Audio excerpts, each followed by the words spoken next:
আচ্ছা, তাহলে ক্লাস শুরু করি। হ্যাঁ,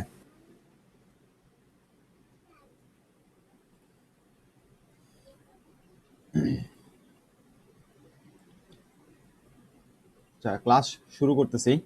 তো গত ক্লাসে আমাদের কিছু টপিকস বাকি ছিল। যে গত ক্লাসে আমাদের ফর লুপে মনে হয় কিছু একটা বাকি ছিল, নাকি ফর লুপটা করছিলাম আমরা ঠিক মতো?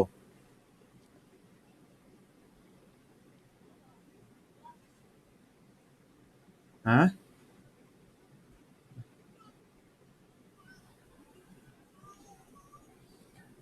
ফর লুপ, সুইচ কেস এগুলো ব্যবহার হয়েছে না? আচ্ছা, ঠিক আছে, আজকে অ্যারে দেখবো এবং পিএইচপি ফাংশন এগুলো দেখবো। ফর লুপ তাহলে হয়ে গেলে তাহলে আজকে না, কই অ্যারে দেখাইলে তো আপনাদের ফাইল থাকতো, তো কই ফাইল তো নাই।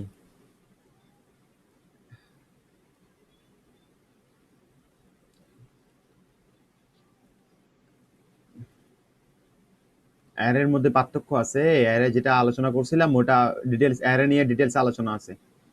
নইলে আবার ওটা বুঝবেন না, অ্যারে নিয়ে ডিটেলস আলোচনা করতে হবে।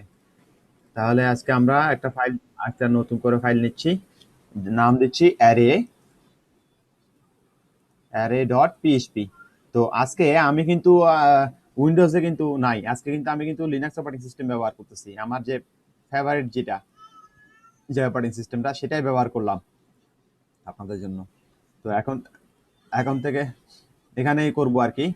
তো আপনার সাথে, আপনাদের সাথে আমার ফোল্ডারের সাথে মিলবে না। ফোল্ডার, আপনাদের সাথে ফোল্ডার স্ট্রাকচারের সাথে আমার ফোল্ডার স্ট্রাকচার মিলবে না।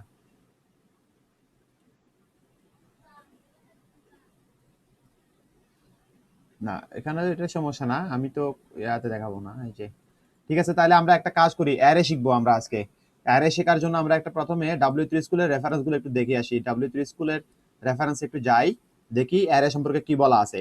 পিএইচপি তে তিন ধরনের অ্যারে আছে: ইন্ডেক্সড অ্যারে, তারপর হচ্ছে যে আপনার কি ইন্ডেক্সড অ্যারে, তারপর হচ্ছে আরেকটা ভুলেই গেলাম, এই যে এখন ফেটে আছে মুখে নাই। Indexed array, multi dimensional array, আর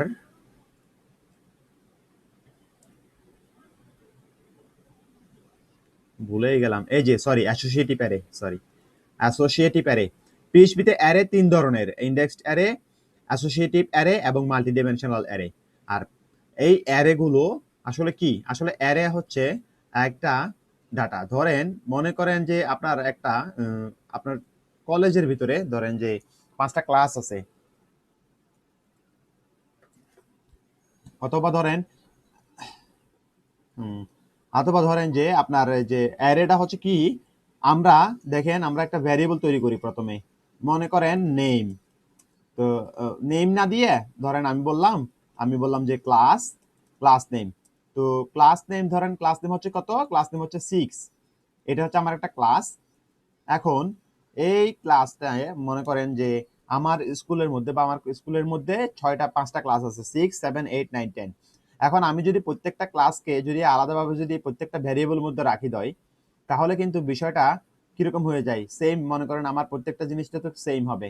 যেমন 6, 7, 8, 9, 10 এগুলো সবগুলো হচ্ছে এগুলো হচ্ছে ক্লাস নেম। তো এখন ক্লাস নেমের মধ্যে আমার ক্লাস, মানে ক্লাস আর কি, এই ক্লাস নেম গুলো আমি যদি একটা সেম ভেরিয়েবল যদি রাখতে যাই, সাপোজ আবার যদি আমি এখন আবার যদি বলি ক্লাস নেম ইকুয়াল টু কত, 7।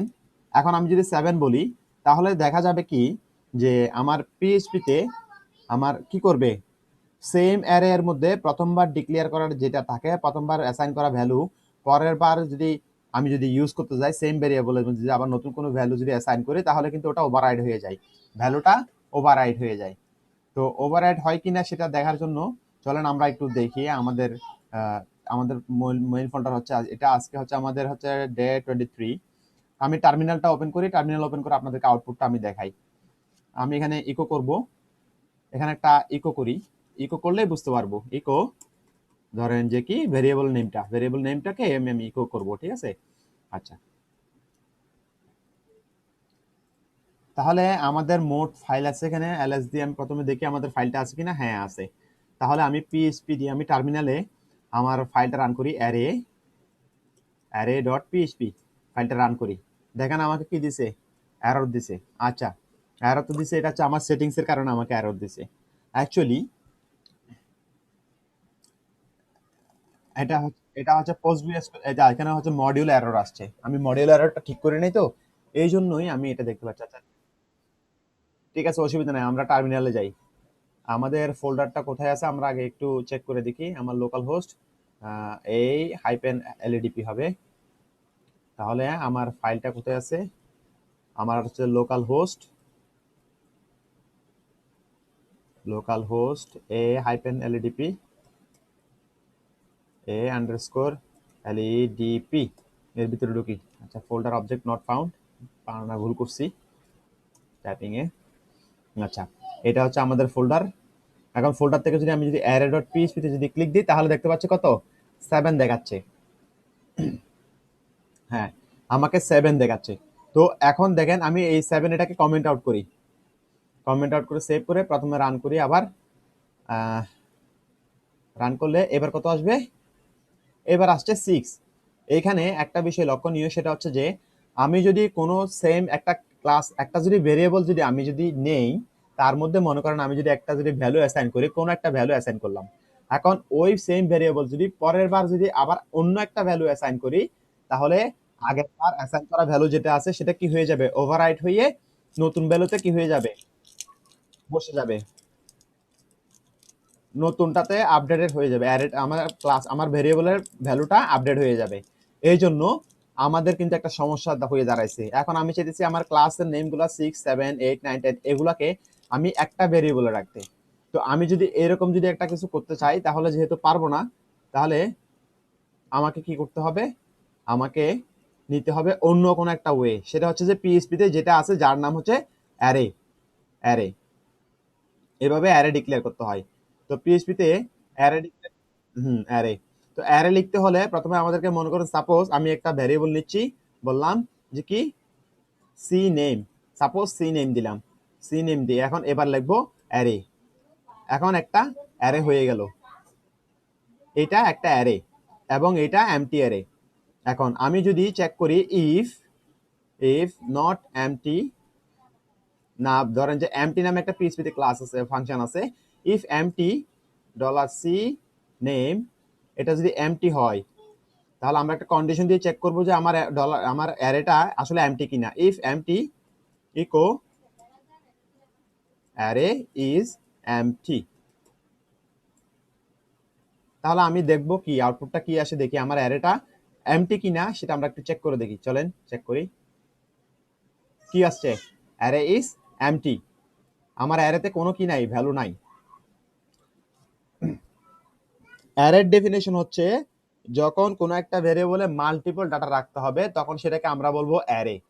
এই যে আমরা ভেরিয়েবলের ভিতরে একটা ভেরিয়েবলে একটার বেশি ডাটা অ্যাসাইন করতে পারি না, যেন আমরা সেম ভেরিয়েবলে মাল্টিপল ডাটা অ্যাসাইন করতে পারি, তার জন্যই আমাদের অ্যারে রাখবে। তো অ্যারের বৈশিষ্ট্য হচ্ছে ওইটা, যে একটা ভেরিয়েবলের ভিতরে কি করা যায়, মাল্টিপল ডাটা তৈরি করা যায় এবং মাল্টিপল ডাটা রাখা যায়। সাপোজ আমি এখন ক্লাস নেমের মধ্যে, আমি অ্যারের মধ্যে চাইলে 6 ধরেন 6, তারপরে 7 এভাবে, তারপর হচ্ছে 8, ঠিক আছে, এরপর হচ্ছে 9, তারপর হচ্ছে 10, এই যে 10 আমি ডাটাগুলো রাখলাম। এখন এইবার কিন্তু আউটপুট অন্যরকম আসবে। এলস আমি যদি এখানে যদি আবার যদি একটা এখানে যদি এক্সটেনশন লাগাই দিই, এলস কন্ডিশন লাগাই দিই, আমি বললাম ইকো, ইকো কি ইকো করব কাকে? সি নেম কে ইকো করব।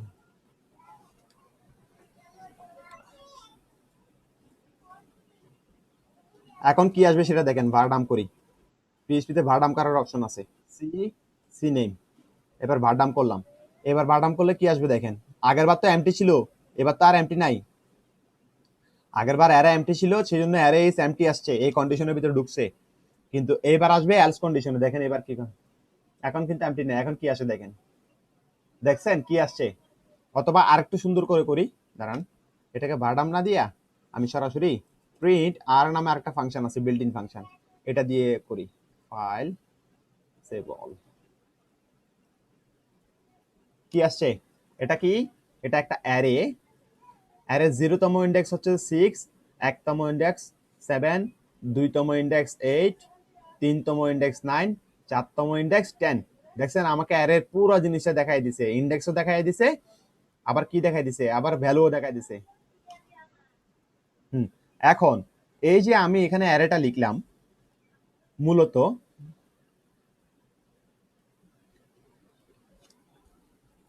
এটা হচ্ছে আমার ইন্ডেক্সড অ্যারে, এটাই আমার ইন্ডেক্সড অ্যারে। এই অ্যারেটাকে আমরা একটু অন্যভাবে লিখতে চাইলে সেটাও পারবো। সেটা হচ্ছে যে অ্যারেকে আরো এভাবে অ্যারে দিয়ে অ্যারে ফাংশন ব্যবহার না করে অন্যভাবে লেখা যায়। সাপোজ ধরেন আমি বললাম যে কি, আমি বলতে পারি যে ইউজার ইউজার ইকুয়াল টু এইভাবে একটা দুইটা কার্লি সরি স্কোয়ার ব্র্যাকেট, দুইটা স্কোয়ার ব্র্যাকেট দিয়ে দেন। এখন স্কোয়ার ব্র্যাকেট দিয়ে দেওয়ার পরে এখন আপনি যদি ইউজারকে ভারডাম করেন, প্রিন্ট আর নামক ফাংশন আছে, বিল্ট ইন ফাংশন, এটাকে যদি ইউজারকে যদি এখন আপনি যদি ভারডাম করেন বা প্রিন্ট আর করেন, তাহলে আপনি এখন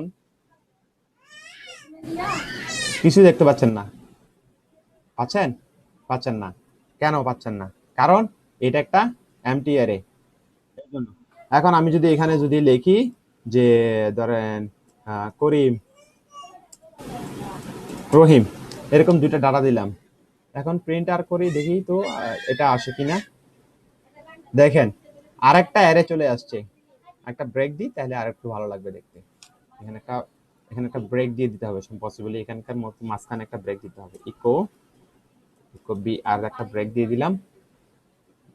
ব্রেক দেওয়ার পরে এবার আমরা যদি রিলোড দেই তাহলে দুই লাইনে দেখতে পাবো। দেখেন প্রিভিয়াসলি প্রথমবার অ্যারে যখন এইভাবে ডিক্লেয়ার করছিলাম তখন এমটি অ্যারে ছিল, যার কারণে সে কোনো আউটপুট দেখায় নাই।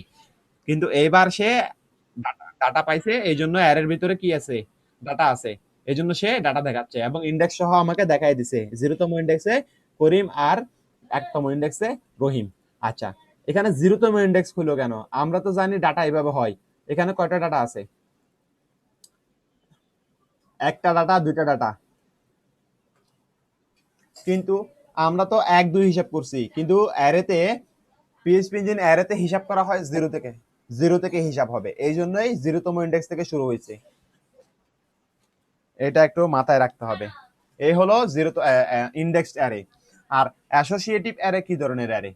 আমি এগুলাকে প্রিন্টার যেগুলো করছিলাম এগুলাকে কমেন্ট আউট করে দিচ্ছি, সবগুলাকে কমেন্ট আউট করে দিই। আর এটাকে আমি কমেন্ট আউট করে দিই, যেহেতু আমার এটা টেস্ট করার জন্য রাখছিলাম যে আসলে অ্যারেটা এমটি কিনা। আচ্ছা, এবার দেখব যে অ্যাসোসিয়েটিভ অ্যাসোসিয়েটিভ অ্যারে। আচ্ছা, অ্যাসোসিয়েটিভ অ্যারে কি? কোনো একটা অ্যারেতে যদি কি ভ্যালু পেয়ার দেওয়া থাকে তাহলে সেটাকে বলা হয় অ্যাসোসিয়েটিভ অ্যারে। এইখানে 0তম ইন্ডেক্সের মধ্যে দেখেন যেটা দেখতে পাচ্ছেন এটা হচ্ছে ইন্ডেক্স নাম্বার, কিন্তু এখানে কোনো কি নাই। কি কি মানে হচ্ছে কি জানেন? এইটা এই কি কি অ্যাসোসিয়েটিভ অ্যারে সবসময় কি ভ্যালু পেয়ারে কাজ করবে, কি ভ্যালু পেয়ার মেনটেন করে। আরে বাংলিশ লিখে দিচ্ছি এখানে। কি এবং ভ্যালু এই জিনিসটা কি? এখন মনে করেন আমি একটা দিলাম ডাটা আছে, মনে করেন নেম। এখন আমি বললাম একটা একটা অ্যারে। এখন এই অ্যারের ভিতরে আমি বললাম কি, আমি এখানে দিতে পারি যে নেম। আমি বললাম নেম ইকুয়াল টু নেম, অ্যারের অপারেটর, অ্যারে অ্যাক্সেস অপারেটর দিতে হবে। এরপরে বললাম যে কি করিম, এরপরে কমা দিয়ে আবার বললাম এইজ এইজ, এবার আবার অ্যারে অ্যাক্সেস অপারেটর দিচ্ছি, অ্যারে অ্যাক্সেস অপারেটর। এবার বললাম যে কত 20 বা কত 20। এটা একটা অ্যারে, নেমটা হচ্ছে আমার একটা একটা অ্যারে। এখন এইখানে এই নেমের ভিতরে আগের বারে আমরা শুধু অ্যারেকে দেখছি কিরকম, শুধুমাত্র ভ্যালুটা ছিল, কোনো কি ছিল না। ঠিক আছে?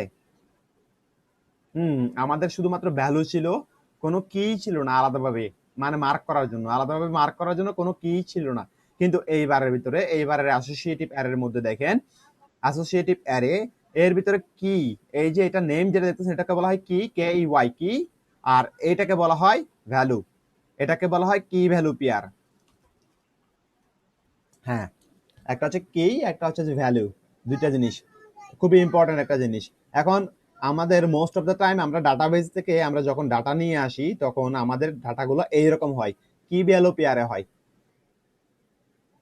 আমাদের ডাটাগুলো কি ভ্যালু পেয়ারে হয়ে থাকে ডাটাবেস থেকে যখন আমরা কোনো একটা ডাটা নিয়ে আসি, ঠিক আছে। এখন আপনি যদি প্র্যাকটিক্যালি আপনি যদি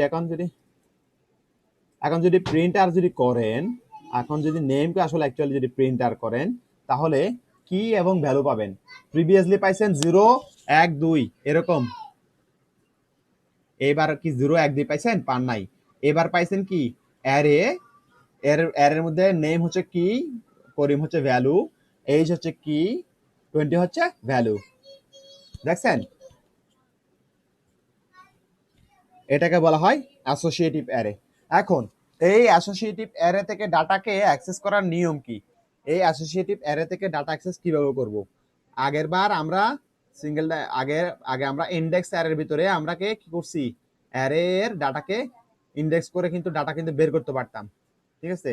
কিন্তু এইবার আমরা আমরা যদি চাই, আমরা যদি এবার বলি যে একটা ব্রেক দিই,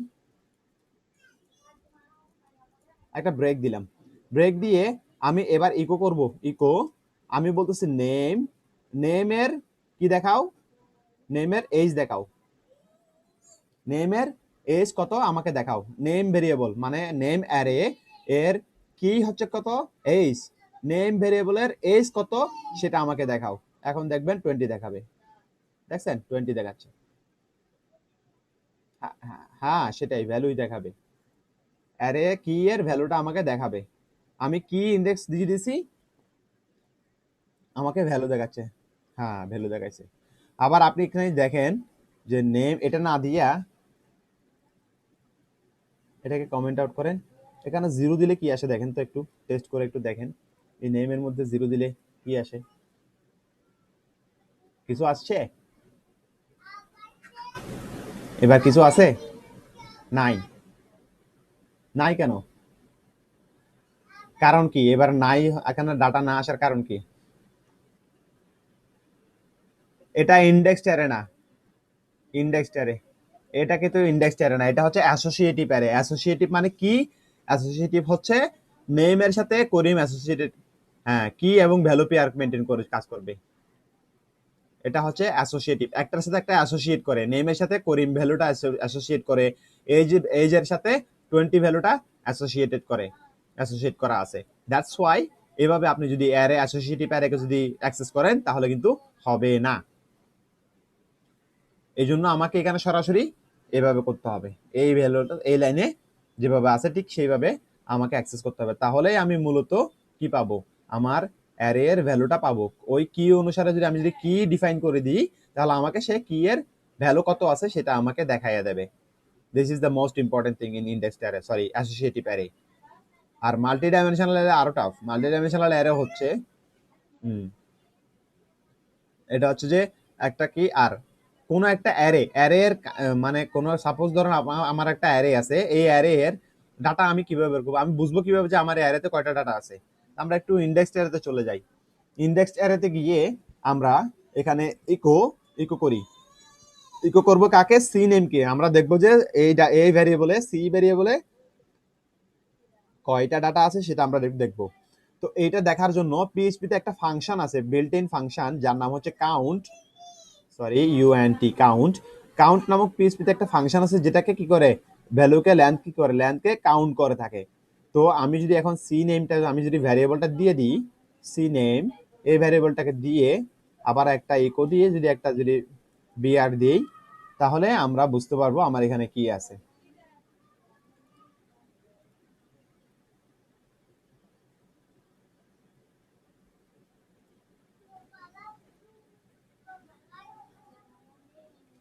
এখন আমি যদি এটাকে যদি রিলোড দেই, দেখেন আমার এই সি ক্লাস নেম এই ভেরিয়েবলে 5টা ডাটা আছে সেটা আমাকে অলরেডি দেখায় দিচ্ছে, বুঝতে পারছেন?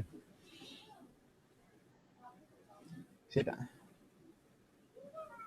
হুম, এইখানে কয়টা ডাটা আছে সেটা আমাকে সে দেখায় দিচ্ছে। আমার এখানে কয়টা ডাটা, 5টা ডাটা। আবার একইভাবে আপনি যদি এটাকে আবার যদি ইকো করেন, আবার একটা ইকো করি, ইকো করব এবার হচ্ছে কাউন্ট, কাউন্ট নামক ফাংশনটা ব্যবহার করি, count function, built in function PHP এর। কাউন্ট বললাম যে ইউজার, ঠিক আছে। এবার কাউন্ট করলাম ইউজারকে।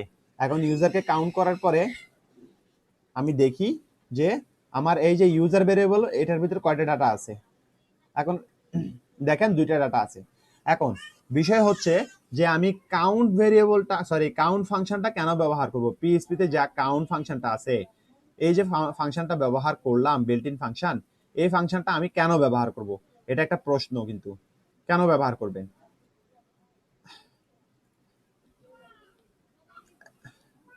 কি জন্য ব্যবহার করবেন, ঠিক আছে? এখন দেখেন আমি যেই ভ্যারিয়েবলের অ্যারেটা নিছি, যেই অ্যারেটা নিয়েছি, এই অ্যারের ভিতরে ডাটা কয়টা দেখতে পাচ্ছেন? 5টা।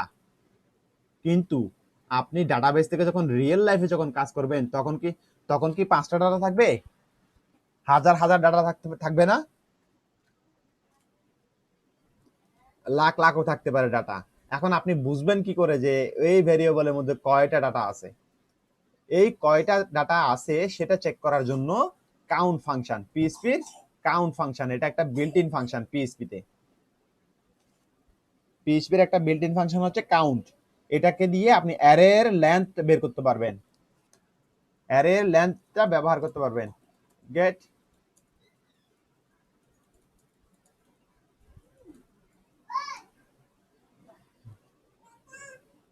হ্যাঁ। এখন এই কাউন্ট ফাংশনটা ব্যবহার করে আপনি জেনে গেলেন আপনার কাছে কয়টা ডাটা আসছে, ঠিক আছে? এখন আপনি ট্র্যাভার্সিং করতে পারেন অ্যারেকে। অ্যারেকে ট্র্যাভার্সিং করবেন কি দিয়ে? ফর ইচ লুপ দিয়ে। আপনি চাইলে ইন্ডিভিজুয়ালি প্রত্যেকটা লাইনকে কি করতে পারেন? ফর ইচ লুপ দিয়ে ট্র্যাভার্সিং করতে পারেন প্রত্যেকটা অ্যারেকে, মানে প্রত্যেকটা ডাটাকে সে আপনি প্রিন্ট করতে পারবেন ফর ইচ লুপের মাধ্যমে। সম্ভব, তাই না? এ হচ্ছে আপনার অ্যাসোসিয়েট। হুম, আপনি করতে পারবেন।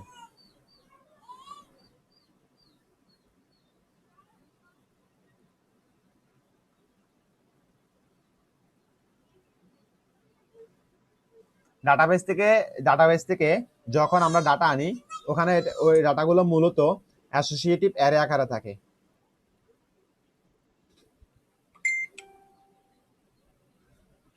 বিষয়টা বুঝছেন? আরেক শিকদার আসছেন অনেকদিন পরে।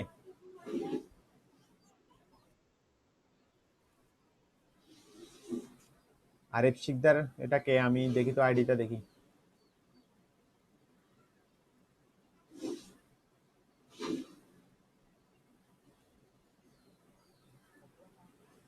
আমরা ছিলাম হচ্ছে কোথায়? আমরা ছিলাম অ্যাসোসিয়েটিভ অ্যারে এর ভিতরে।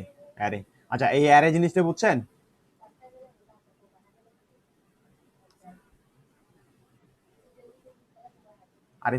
আরিফের জন্য একটু সমস্যা হয়ে গেল আর কি। এখন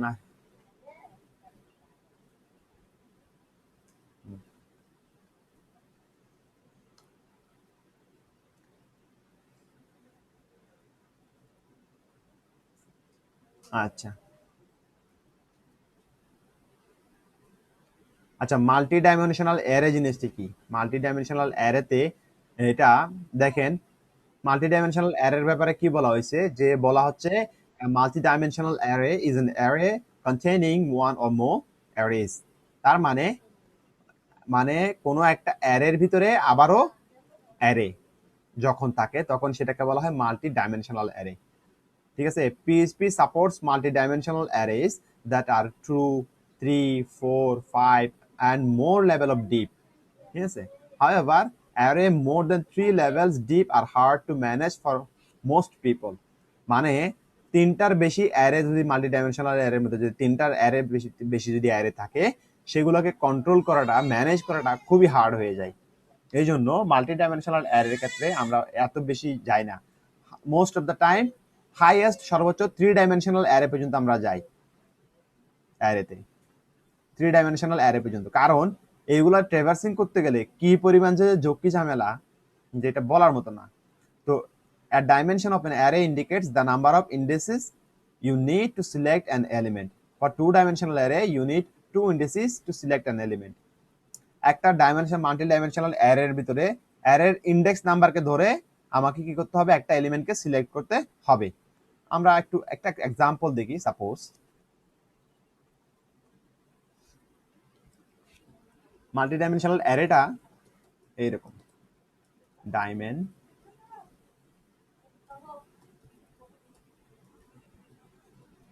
মাল্টিডাইমেনশনাল অ্যারের হচ্ছে সাপোজ আপনি ধরেন যে ক্লাস, এরকম একটা ক্লাস নিলেন, এর ভিতরে নিলেন একটা অ্যারে, ঠিক আছে? অ্যারের ভিতরে আমি বলে দিলাম যে এখানে আরো একটা কি নিলাম, বললাম কি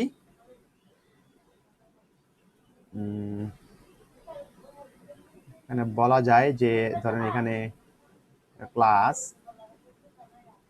নেম এরকম একটা কিছু দেই, ক্লাস নেম এরকম একটা কিছু দেওয়ার পরে এখন আমি যদি এখন এর অ্যারে অপারেটর দিয়ে এবার যদি বলি 6, ঠিক আছে, তারপরে 7, তারপরে 8, 9,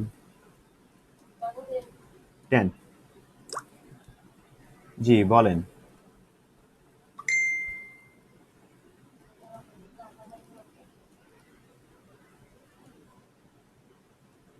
ইকুয়াল টু গ্রেটার দেন এটা দিয়ে অ্যারে অ্যারে অ্যাক্সেস অপারেটর বলা বলা হয় এটাকে, array access operator, array access operator. হ্যাঁ,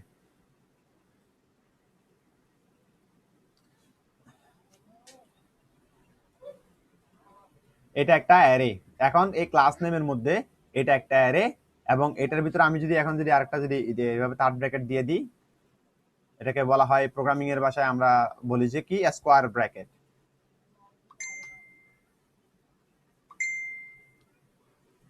এখানে মানে মজার একটা বিষয় খেয়াল করেন, সেটা হচ্ছে আমরা এটাকে কি বলি, ফার্স্ট ব্র্যাকেট, তাই না?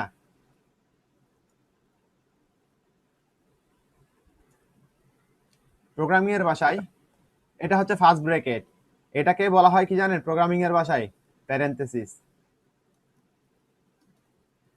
এটাকে বলা হয় প্যারেনথেসিস। হ্যাঁ, আর এটাকে বলা হয় curly brace, curly brace.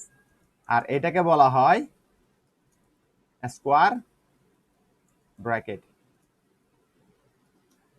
Square bracket. হ্যাঁ, তিন রকমের নাম। এটাকে প্যারেনথেসিস বলা হয়, মানে ফার্স্ট ব্র্যাকেট, তারপর সেকেন্ড ব্র্যাকেটকে আমরা বলি, এটাকে বলা হয় কার্লি ব্রেস, এবং থার্ড ব্র্যাকেট যেটা আছে সেটাকে বলা হয় স্কোয়ার ব্র্যাকেট। এটা এটা একটু খেয়াল রাখবেন। প্রোগ্রামিং যখন করতে যাবেন তখন এরকম বললেন না first bracket, second bracket, third bracket, এরকম এরকম বললেন না, এরকম কখনোই বলবেন না। বলবেন কি প্যারেনথেসিস, প্রথম বন্ধনী যেটা আছে সেটাকে বলবেন প্যারেনথেসিস, এর পরেরটাকে কার্লি ব্রেস, এরপরে কার্লি, আচ্ছা স্কোয়ার ব্র্যাকেট।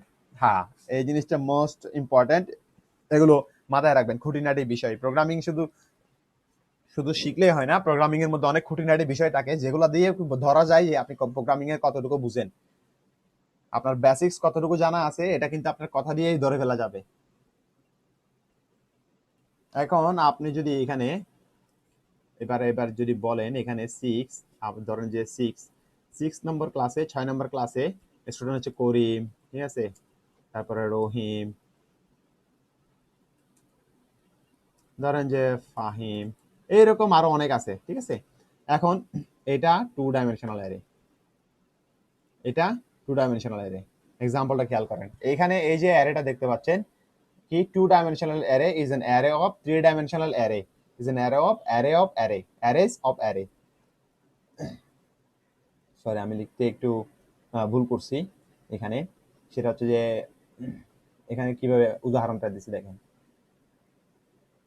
এখানে উদাহরণ দিচ্ছে একটা ভ্যারিয়েবলের মধ্যে একটা কার হিসেবে একটা অ্যারে নিছে, তার মধ্যে আরো কয়েকটা অ্যারে নিছে। তো আমি কি করছি দেখেন, আমিও কিন্তু অ্যারে নিছি ওইভাবে, কিন্তু আমি নিছি এইভাবে শর্টকাটে। আমি নিছি অ্যারে অ্যাক্সেসের মানে যে সিস্টেমে মানে লেটেস্ট পিএইচপি 7.7 এ যেটা আপডেট করা হয়েছে, যে অ্যারেকে স্কোয়ার ব্র্যাকেট দিয়ে নোটেশন করা যায়, যেটা আমরা প্রিভিয়াসলি এখানে দেখছিলাম, অ্যারে নোটেশন করা যায় এই যে এই সিস্টেমে। এই পদ্ধতি কাজ, আমি যে এই পদ্ধতিতেও কাজ করবো, আবার এই পদ্ধতিতেও কাজ করবে, দুটোই অ্যারে, একটা হচ্ছে শর্টকাট। হুম। এখন আমি একটু ভাড়াটাম করি আসলে, যে আমার অ্যারেটা ঠিক আছে কিনা একটু ঠিক করে দেখি, চেক করে। সরি, এখানে পিএইচপিতে একটা করা আছে, এই জন্যই ক্লাস আসছে। এইটাকে একটু ভাড়াটাম করে দেখি আমার অ্যারেটা ঠিক মতো আসছে কিনা, আউটপুটে ঠিক মতো আসছে কিনা একটু দেখি নি। জি, আসছে, এই যে দেখেন অ্যারে কাজ করছে। দেখেন আচ্ছা, একটা ব্রেক দিয়ে নি, ব্রেক দিলে আরো ভালো বুঝে যাবে, প্রত্যেকটা ব্রেক দিতে হবে। আমি যদি এখানে এসে আমি একটা ব্রেক দিচ্ছি, হ্যাঁ এবার দেখেন অ্যারে, অ্যারেতে কয়টা এলিমেন্ট আছে? দুইটা এলিমেন্ট আছে। অ্যারেতে কয়টা এলিমেন্ট আছে? দুইটা এলিমেন্ট। একটা এলিমেন্টের মধ্যে হচ্ছে, একটা এলিমেন্ট, প্রথম এলিমেন্ট যেটা সেটার নাম হচ্ছে ক্লাস নেম, তার ভিতরে পাঁচটা, সেটা একটা অ্যারে, সেটাও ক্লাস নেম, এটাও একটা অ্যারে, এবং সেটাতে পাঁচটা ডাটা আছে। পাঁচটা ডাটা কি কি দেখেন, জিরো, জিরোতম ইন্ডেক্সে আছে 6, একতম ইন্ডেক্সে আছে 7, ঠিক আছে? এগুলা টাইপও দেওয়া আছে দেখেন। 6 এটা কিন্তু স্ট্রিং টাইপ, এবং কয়টা লেন্থ, এটার লেন্থ কত, 6 এর লেন্থ কত, 3, এটাও কিন্তু দেওয়া আছে। হ্যাঁ, এক নাম্বার ইন্ডেক্সে দেখেন, এটা টাইপ হচ্ছে কত, না কোথায় 4 নম্বরও যাইতেছেন?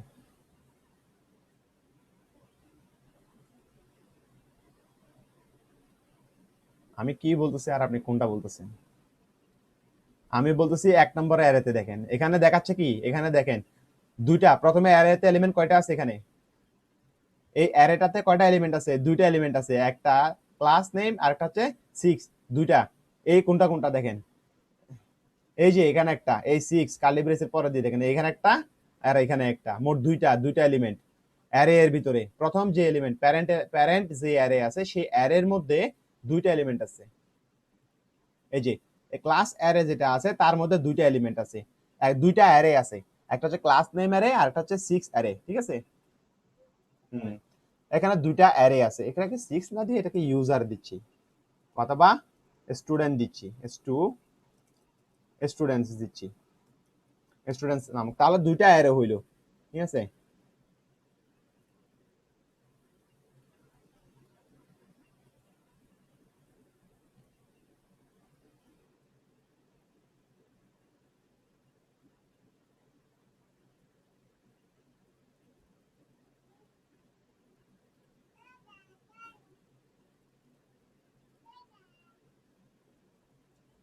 একটা হচ্ছে ক্লাস নেম অ্যারে আর একটা হচ্ছে স্টুডেন্ট অ্যারে, দুইটা অ্যারে। প্রথম স্টুডেন্ট, হ্যাঁ প্রথম স্টুডেন্ট অ্যারে, ক্লাস অ্যারে, ওটার মধ্যে কি অবস্থা দেখেন, এই ক্লাস অ্যারে এর ভিতরে পাঁচটা এলিমেন্ট আছে। আমার এখানে যেটা ক্লাস নেম আছে এটা একটা অ্যারে, এই যে এটা একটা অ্যারে, এর মধ্যে পাঁচটা এলিমেন্ট আছে, 0 1 2 3 4, তার মানে কয়টা, মোট পাঁচটা, একটা দুইটা তিনটা চারটা, পাঁচটা এলিমেন্ট আছে, সে পাঁচটা এলিমেন্ট আছে সেটা কাউন্ট করে দেখাইয়া দিছে। এরপরে জিরোতম ইন্ডেক্সে, ক্লাস নেম অ্যারে এর জিরোতম ইন্ডেক্সে আছে একটা কত, 6, এবং এটা টাইপ কি, স্ট্রিং, এটা বলে দিছে আমাকে স্ট্রিং, এবং এটাতে কয়টা লেন্থ, এটা লেন্থ কত, 6 এর লেন্থ কত, 3, তিনটা, এখানে তিনটা কি আছে, এটাকে কাউন্ট করে দিছে কে, হ্যাঁ তিনটা অক্ষর আছে। এইভাবে প্রত্যেকটা জিনিসে এইভাবে এরকম আছে। এভাবে একইভাবে ধরেন যে 7-এ যান, 7-এর মধ্যে এটাও একটা স্ট্রিং, এবং এখানে পাঁচটা ডাটা আছে, পাঁচটা কি আছে, লেটার আছে।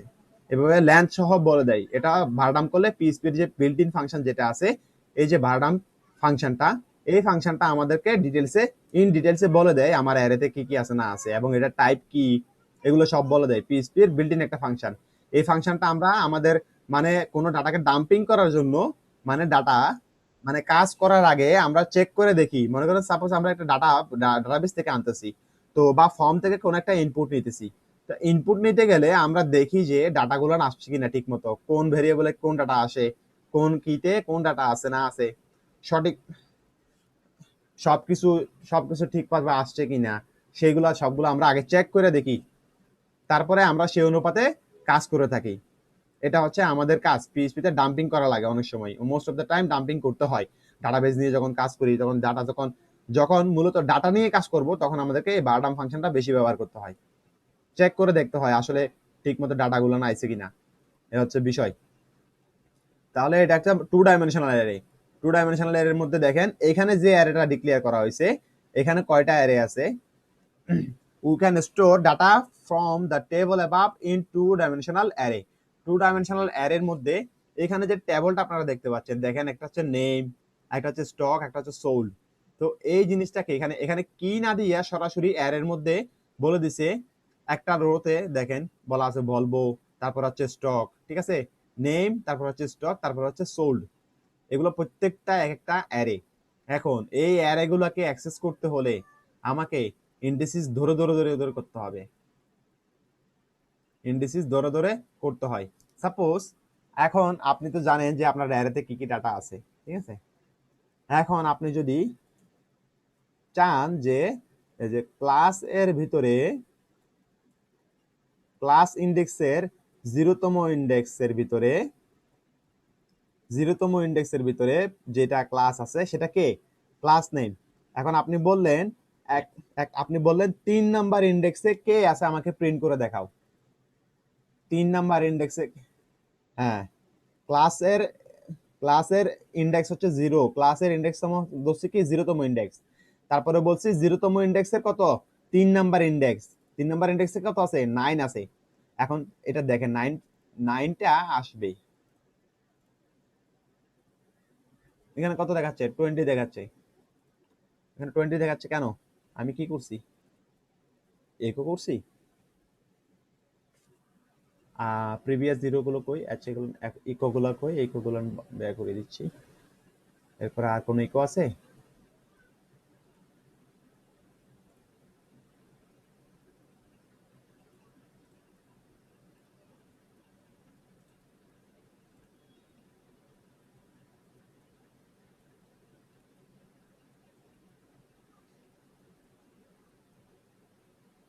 এখন আগে জিরোতম ইন্ডেক্সটা একটু খেয়াল করেন।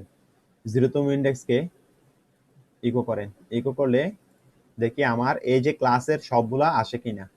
আমরা তো জানি আসবে, প্রিন্ট করলে আসবে না, কারণ এটা একটা অ্যারে, অ্যারে কি ইকো করলে আসে না। বিষয়টা বুঝছেন? অ্যারেকে কি করতে হবে, প্রিন্ট আন্ডারস্কোর আর এভাবে করতে হবে। এখন আপনি যদি এটার যদি আপনি আগে এটা দেখেন, ক্লাস নেমের এই অ্যারেতে এগুলো কি আছে, সেভ হয় নাই, সেভ করার আগেই রিলোড দিয়ে দিচ্ছি।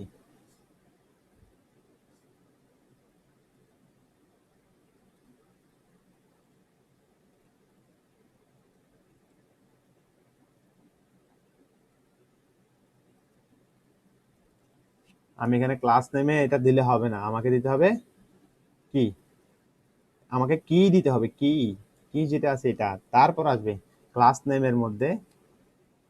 আমার এটাতে অ্যাসোসিয়েটিভ অ্যারে না, সরি, এটা তো আমার অ্যাসোসিয়েটিভ অ্যারে, ইন্ডেক্স অ্যারে না, অ্যাসোসিয়েটিভ অ্যারে। তাই আমাকে আমাকে কি ধরে অ্যাক্সেস করতে হবে, এই জন্য এখানে আসতেছে না। একবার দেখেন আসছে, আমার ক্লাস অ্যারেতে 5টা ডাটা আছে, চলে আসছে না? এখন আমি চাইতেছি এইটার ভিতরে 3 নাম্বার ডাটা কি আছে সেটা আমি একটু দেখবো। 3 নাম্বার ডাটায় কি আছে, 3 নাম্বার ইন্ডেক্সে কি আছে, এটা আমি একটু দেখবো। তাহলে 3 নাম্বার ইন্ডেক্স যদি আমরা যদি চেক করি, দেখেন 3 নাম্বার ইন্ডেক্সে কত আছে, 9 আছে। এভাবে আপনি প্রত্যেকটাকে ইন্ডিভিজুয়ালি 2 ডাইমেনশনাল অ্যারেতে চেক করতে পারবেন। এটা হচ্ছে 2 ডাইমেনশনাল অ্যারে। এই 2 ডাইমেনশনাল অ্যারে মানে মাল্টি ডাইমেনশনাল অ্যারে গুলো হাইয়েস্ট আমরা 3 ডাইমেনশনাল পর্যন্ত যাই, মানে 3টা পর্যন্ত অ্যারেতে যাই। এর পরে গেলে এগুলাকে নিয়ে ম্যানেজ করাটা খুবই টাফ হয়ে যায়। ডাটাগুলোকে নিয়ে ডাটাকে ট্রাভার্সিং করতে গিয়ে আমাদের খুবই কষ্ট হয়ে যায়, আমাদের জন্য কঠিন হয়ে যায় বিষয়গুলা ম্যানেজ করাটা, হ্যান্ডেল করাটা খুবই কঠিন হয়ে যায়। এই জন্য এখানে ওরাই নিজেরাই বলছে যে যে মোস্ট অফ দ্য টাইম কি হাইয়েস্ট 3 ডাইমেনশনাল অ্যারে কি করা যায়। It's however array more than 3 levels deep are hard to manage for most people। মানে 3 ডাইমেনশন, 3 লেভেলের পরে গিয়ে মানে এগুলোকে অ্যারে গুলোকে অ্যাক্সেস করতে গিয়ে ম্যানেজ করতে গেলে হিউজ পরিমাণে ঝামেলা হয়ে যায়, মেনটেন করাটা টাফ হয়ে পড়ে। এই জন্য মাল্টি ডাইমেনশনাল অ্যারেতে এত বেশি ডাটা নিয়ে আমরা কাজ করি না। মাল্টি ডাইমেনশনাল অ্যারে গুলা,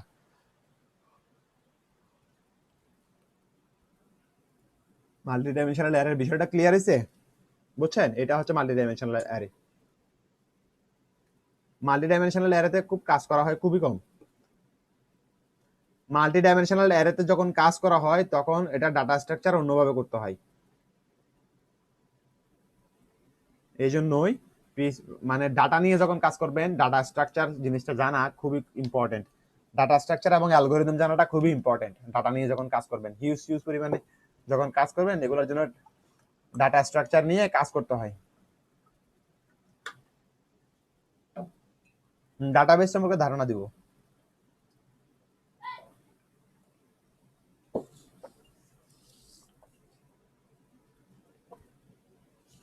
এবার আমরা পিএইচপিতে ফাংশন দেখি, ফাংশন কিভাবে ডিক্লেয়ার করতে হয়, ফাংশনের সম্পর্কে আমরা একটু স্টাডি করব। ফাংশন, একটা ফাইল নিচ্ছি,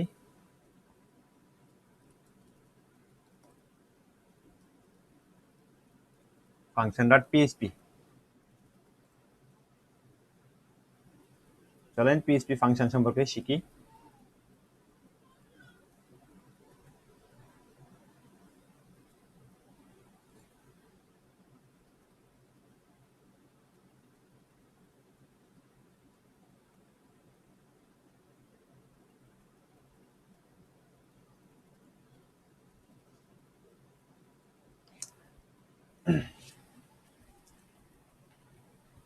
পিএইচপিতে ফাংশন জিনিসটা আসলে কি? ফাংশনের মানে কি? কোনো একটা কাজ করা, কোনো একটা কাজ করা ফাংশন। পিএইচপিতে মোর দেন 1000 এর উপরেই কি আছে, বিল্ট ইন ফাংশন আছে পিএইচপিতে। এটা একটা বড় একটা সুবিধা যে পিএইচপিতে এতগুলা মানে 1000 এর উপরে যে পিএইচপি ওদের বিল্ট ইন করা ফাংশন আছে, এইগুলো মূলত ব্যবহার করতে গেলে আপনার অনেক কাজই কি হয়ে যাবে। যেমন আমাদের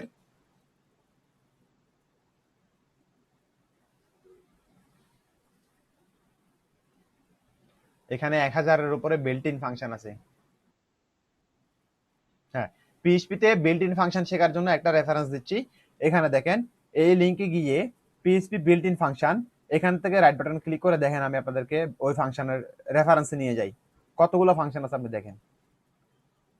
আর পিএইচপি ডট পিএইচপির ম্যানুয়াল যেটা আছে, পিএইচপির ম্যানুয়াল যদি গাড়েন তাহলে বুঝতে পারবেন কত কত অবস্থা। দেখেন পিএইচপি রেফারেন্সের মধ্যে যে ফাংশন গুলো আছে, ফাংশনের মধ্যে যেমন ধরেন অ্যারের জন্য ফাংশন আছে। তো অ্যারের ফাংশনে যদি আপনি যান তাহলে আরেকটা পেজ আসবে, অ্যারের ফাংশন কি কি আছে অ্যারের জন্য। তারপরে ক্যালেন্ডারের ফাংশনের জন্য কি কি আছে, ডেটের জন্য কি ফাংশন আছে, ডিরেক্টরির জন্য কি ফাংশন আছে, এরর হ্যান্ডলিং এর জন্য কি ফাংশন আছে, এরর আসলে কি রকম ফাংশন হবে। তারপরে এক্সেপশন ব্যবহার করতে গেলে প্রত্যেকটা জিনিস আলাদা আলাদা ভাবে এখানে করে দেয়া। মাইএসকিউএল এর জন্য দেখেন, মাইএসকিউএল এর জন্য ফাংশনটাও খুলি একটু একটু দেখেন। হ্যাঁ, জেসন কিভাবে হ্যান্ডেল করবেন, এই জেসন ডাটা যখন আসবে, এগুলো না আছে। দেখেন অ্যারে ফাংশন পিএইচপিতে। হ্যাঁ, আচ্ছা, জেসন ডাটাটা খুবই মানে মানে সুইটেবল, মোস্ট সুইট, খুবই সুইট। দেখেন পিএইচপি এর অ্যারে ফাংশন আছে, দেখেন অ্যারের জন্য পিএইচপি তে অ্যারের জন্য যে বিল্ট ইন ফাংশন আছে, এই ফাংশনের লিস্ট দেখেন, পিএইচপি অ্যারে ফাংশনের লিস্ট দেখেন, অ্যারে, তারপরে অ্যারে চেঞ্জ, কি কেস, এত। এই আসলে মূলত যতগুলো দিছে এতগুলা মানে প্রয়োজন পড়ে না, এতগুলো প্রয়োজন পড়ে না।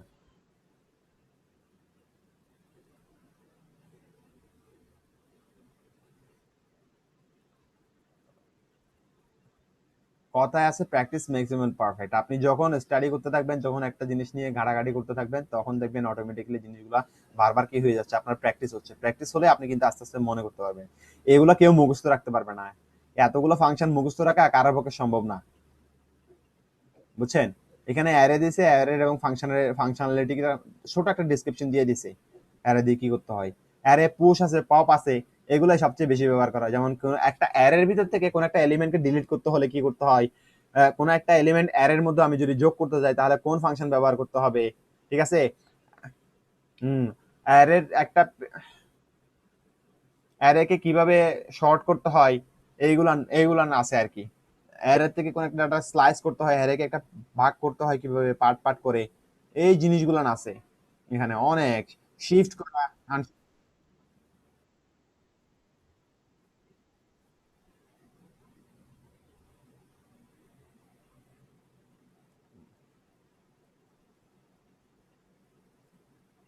জানি না মাইক্রোসফট অ্যাক্সেস এর কথা, আমি অ্যাক্সেস ইউজ করিনি কখনো।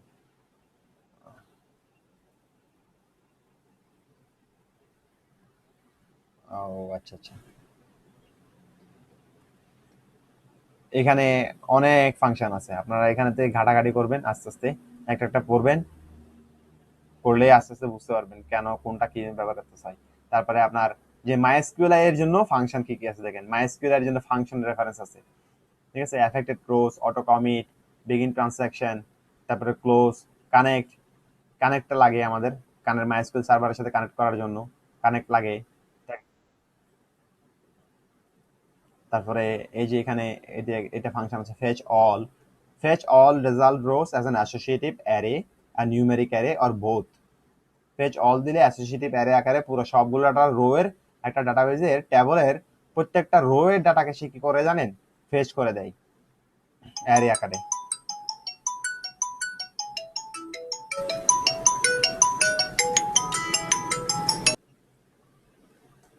আচ্ছা, আমরা ফাংশনে ছিলাম, ফাংশনের কাজ কি, ফাংশন আমরা কেন লিখব, এটা একটা কথা তাই না? ফাংশন কেন লিখতে হয়? আমরা আমাদের নিজের মতো করে কোনো একটা কাজ করে দেওয়ার জন্য, কোনো একটা ব্লক অফ কোড রানিং করানোর জন্য আমরা ফাংশন ব্যবহার করে থাকি। ফাংশন দিয়ে আমরা বিশেষ কোনো কাজ করার জন্য আমরা ফাংশন লিখি।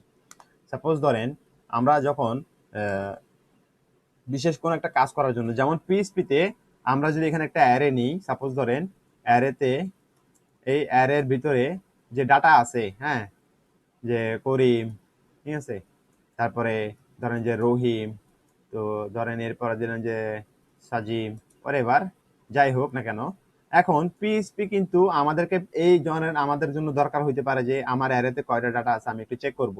তো এমন যদি হয়, এজন্য পিএইচপি কি করছে, নিজেদের কাছে তারা নিজেরাই জানে যে কি একজন ইউজারের কি হইতে পারে, একজন প্রোগ্রামারের অ্যারেতে কয়টা ডাটা আছে সেটা কাউন্ট করা লাগতে পারে, সেজন্য ওরা একটা কাউন্ট নামক একটা বিল্ট ইন ফাংশন রেডি করে দিছে। কাউন্ট নামক একটা বিল্ট ইন ফাংশন ওরা রেডি করে দিছে। তো এটা কেন দিছে, কারণ কি, কাউন্টস অ্যান অ্যারে লেন্থ, হ্যাঁ, কাউন্ট করে অ্যারের ভিতর থেকে কি কোন একটা অ্যারের মধ্যে যে ডাটা কয়টা আছে সেটাকে কাউন্ট করার জন্য, সেটার মধ্যে কয়টা লেন্থ আছে, অ্যারে কয়টা আছে সেগুলো কাউন্ট করার জন্য এরা দিয়ে দিছে। এখন এই যে কাউন্টটা, এটা হচ্ছে একটা ফাংশন, একটা বিল্ট ইন ফাংশন। এইরকম ফাংশনালিটি আমাদের কাজে লাগে, আমরা কাজ করতে গেলে আমাদের ফাংশনের জন্য কাজ করতে হবে। তো এই জন্যই আমরা ফাংশন তৈরি করব, যাতে করে আমাদের ইউজার ডিফাইন ফাংশন করতে পারি। ফাংশন দুই রকমের হয়, একটা হচ্ছে বিল্ট ইন ফাংশন, একটা হচ্ছে user define function. Built in function কোনগুলা? বিল্ট ইন ফাংশন হচ্ছে যে এই যে পিএইচপি নিজেরাই যেগুলো ফাংশন বানাইয়া দিছে এগুলো হচ্ছে বিল্ট ইন ফাংশন। আর আমরা একজন মানে কাজের সুবিধার জন্য আমরা যখন ফাংশন তৈরি করে নিব তখন সেটা হচ্ছে ইউজার ডিফাইন্ড ফাংশন। যখন একজন ইউজার নিজের মতো করে তো ডাটা সেট করে নেয়, মানে ফাংশন তৈরি করে নেয়, তখন তাকে বলা হয় ইউজার ডিফাইন্ড ফাংশন। ফাংশনের মধ্যে এই পার্থক্যগুলো থাকে, ফাংশনের মধ্যে এই জিনিসগুলো থাকে। ফাংশন কি করে? Function is a block of statement that can be used repeatedly in any program. ফাংশনের বৈশিষ্ট্য হচ্ছে একটা ফাংশন তৈরি করলে ওই ফাংশনকে আমরা কি করতে পারি, বারবার রিপিটেডলি আমরা ব্যবহার করতে পারি। এটা হচ্ছে সবচেয়ে বড় বৈশিষ্ট্য ফাংশনের ক্ষেত্রে। যখন আমরা ফাংশন তৈরি করব, ফাংশন আমরা এই জন্যই তৈরি করি যেন পরবর্তীতে আবার যেন আমরা সেটা যেন ব্যবহার করতে পারি, এই জন্য আমরা ফাংশনগুলো লিখে থাকি। তো ফাংশন কিভাবে ক্রিয়েট করতে হয়, how to create user defined function, create user defined function. তো ইউজার ডিফাইন্ড ফাংশন তৈরি করার জন্য মূলত কি করতে হয়, প্রথমে হ্যাঁ তৈরি করতে হবে, হ্যাঁ দরকার আছে, হবে আপনার মতো করে কাজ করতে হলে, আপনার মতো লজিক বিল্ড করতে হলে অবশ্যই আপনার মতো করে ফাংশন তৈরি করতে হবে।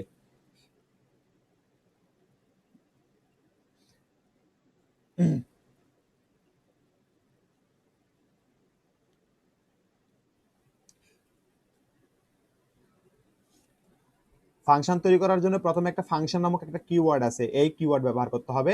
তারপরে ফাংশনের নেম দিতে হবে। তারপরে এখানে এটা হচ্ছে ব্লক অফ কোডের মধ্যে প্যারেনথেসিস থাকবে এবং এইখানে দুইটা প্যারেনথেসিস কার্লি ব্রেস দিতে হবে, এবং এটা হচ্ছে ফাংশনের বডি। এটাকে এখানে হবে কোড টু বি এক্সিকিউটেড। এটা হচ্ছে ফাংশনের বৈশিষ্ট্য, এটাকে বলা হয় ফাংশনের বডি, ফাংশনের বডি। প্রথমে ফাংশন কিওয়ার্ড দিতে হয় ফাংশন ডিক্লেয়ার করার জন্য, তারপরে ফাংশনের একটা নাম দিতে হয়, তারপরে দুটো প্যারেনথেসিস দিতে হয়, এরপরে দুটো কার্লি ব্রেস দিয়ে ফাংশনের বডি তৈরি করতে হয়। যখন কোন একটা ফাংশন যখন আমরা কল করব, ফাংশন যখন ব্যবহার করব, তখন কি করবে, এই যে ব্লক অফ কোডের ভিতরে, এই ব্লকটার ভিতরে যেগুলা আছে সেই কোডগুলা সে রান করে। এটা হচ্ছে ফাংশনের বৈশিষ্ট্য।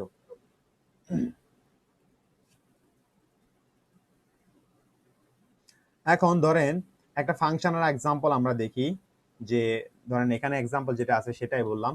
আমরা একটা ফাংশন নিলাম, ফাংশন ক্রিয়েট করি,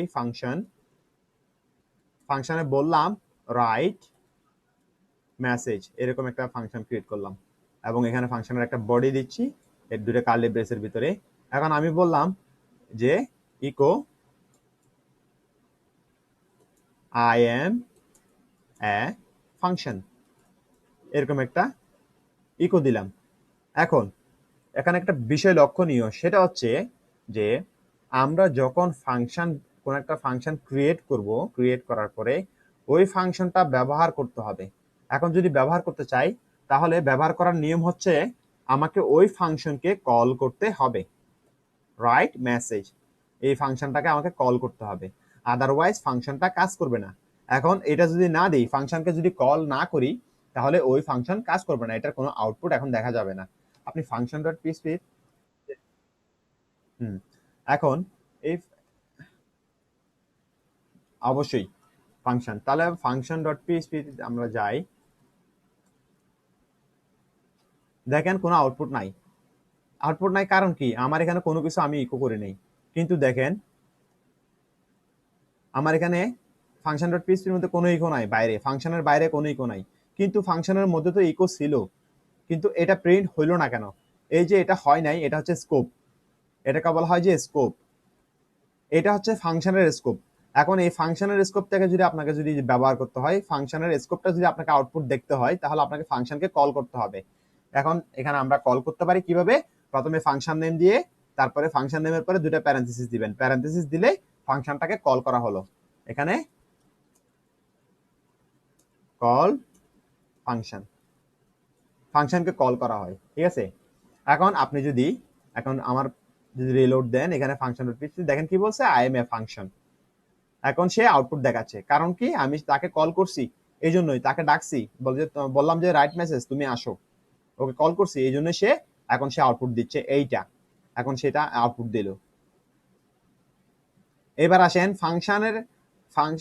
ফাংশনের গঠন প্রণালী। এটা হচ্ছে ফাংশনের গঠন প্রণালী। এখন ফাংশনের মধ্যে আরো একটা বিষয় আছে, সেটা হচ্ছে প্যারামিটার। আপনি যদি চান, সাপোজ আমি যদি লিখলাম, আমি একটা ফাংশন লিখবো যার নাম ঠিক করবে অ্যাড টু ভ্যালুস, দুইটা ভ্যালুকে সে অ্যাড করবে। এখন আমি যদি এরকম একটা ফাংশনালিটি তৈরি করতে যাই, তাহলে আমাকে একটা ফাংশন লিখতে হবে, তাহলে আমি একটা ফাংশন লিখবো, দুইটা ভ্যালুকে সে অ্যাড করবে। আমি দুইটা ডাটা দিব, তখন সে দুইটা ডাটাকে সে অ্যাড করবে আমার ইচ্ছা মতো। আমি দুইটা ভ্যালু ইনপুট দিব, ইনপুট দিলে সে আমাকে ওই দুইটা ভ্যালুর যোগফল কত সেটা আমাকে আউটপুট দিবে। তো এরকম যদি ফাংশনালিটি যদি ক্রিয়েট করতে চান, আমাকে ফাংশন তৈরি করতে হবে। তাহলে চলেন ফাংশনটা লিখে ফেলি। তাহলে আমরা প্রথমে ফাংশন কিওয়ার্ড নামে ফাংশন কিওয়ার্ডটা ব্যবহার করব। আমরা বললাম ফাংশনের একটা নেম দিতে হয়, তাহলে দিলাম অ্যাড। এরপরে বললাম, সাপোজ ধরেন আমি বললাম যে এ, আর একটা হচ্ছে বললাম যে বি, এরকম বলার পরে এবার আমি দুইটা কার্লি ব্রেস দিলাম। এখন এর ভিতরে কি করবে? এখন ফাংশনের বডিটার ভিতরে কি হবে ঘটনাটা? এখানে ঘটনা হবে ইকো, আমি বললাম এ প্লাস বি, তাহলে এ এবং বি কে আমি কি করলাম? ইকো করে দিলাম। এখন আমি যদি ইকো করি, তাহলে দেখেন কি অবস্থা হয়। তাহলে আমার ফাংশনটা ক্রিয়েট হইল। এইবার আমি ফাংশনটাকে কল করতে হবে, তাই তো? চলেন কল করি। কল করলাম, কল করে এখানে একটা জিনিস খেয়াল করেন, আমি ফাংশনটা কল করে দিলাম, কি সমস্যা হয় একটু দেখেন আগে।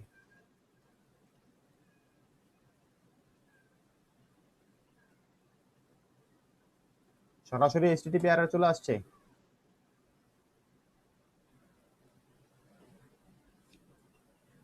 এক মিনিট চেক করতে হবে।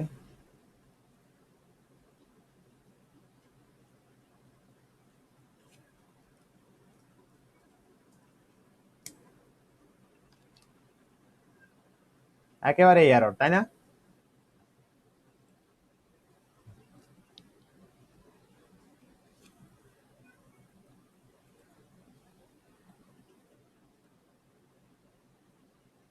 কেন এরর কেন আসলো? আচ্ছা, এখানে আমাকে এরর এরর হ্যাঁ দাঁড়ান, আমাকে তো অ্যারোটা তো দেখাইতে হবে ফাংশনের, আমি যে অ্যারো এখানে যে আছে এটা আমাকে দেখাইতে হবে। ফাংশন আমাকে অ্যারো দেখাচ্ছে না। Local host is currently unable to handle the request এসটিটিপি error 5। ঠিক আছে, এসটিটিপি এরর 500। আচ্ছা, এখানে বিষয় এখানে বিষয় হচ্ছে আমি এখানে আমার পিএইচপি তে আমি এরর হ্যান্ডলিং অন করে রাখি নাই, এরর রিপোর্টিংটা অন করে রাখি নাই আমার ফাংশনের মধ্যে, আমার পিএইচপি ডট আইএনআই তে এরর রিপোর্টিংটা অন করে নেই। এই জন্যই সে আমাকে এটা এররটা দেখাচ্ছে না। আচ্ছা, শুধু PHP PHP dot dot INI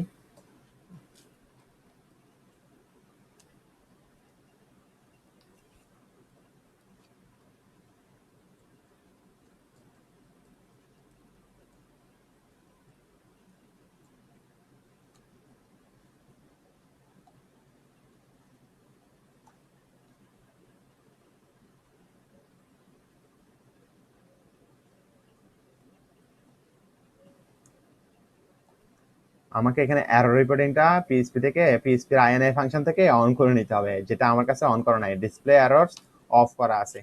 আমাকে ডিসপ্লে এরর অন করতে হবে। অন করে নিলাম, অন করে নিলাম।